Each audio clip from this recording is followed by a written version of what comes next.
Sino si Propeta Abraham? Si Propeta Abraham ay sugo at alipin ni Allah. Siya ay pinagkalooban ng espiritual na pangunawa mula sa batang gulang.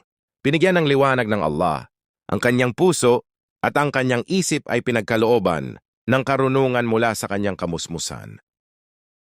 Si Allah ay nagsabi sa banal na Quran, 21 FMV 1, "At katiyakan kami ang nagkaloob kay Abraham ng matuwid na patnubay noong una, at kami ay lubos na nakababatid o nakakikilala sa kanya."